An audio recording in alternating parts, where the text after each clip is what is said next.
الله الرحمن الرحيم.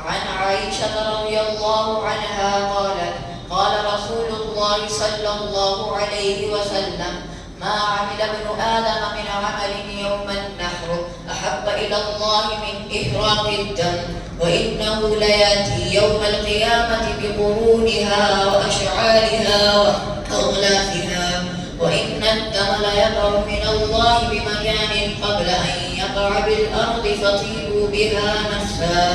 ترجمہ: حضرت صدیق رضی اللہ عنہ سے روایت ہے کہ رسول اللہ صلی اللہ علیہ وسلم نے ارشاد فرمایا کہ ذی الحجہ کی 10ویں تاریخ یعنی عید الاضحیٰ کے دن فرزند آدم کا کوئی عمل اللہ کو قربانی سے زیادہ محبوب نہیں، اور قربانی کا جانور قیامت کے دن اپنے سینگوں اور بالوں اور کھروں کے ساتھ زندہ ہو کر آئے گا، اور قربانی کا خون زمین پر گرنے سے پہلے اللہ تعالیٰ کی رضا اور مقبولیت کے مقام پر پہنچ جاتا ہے۔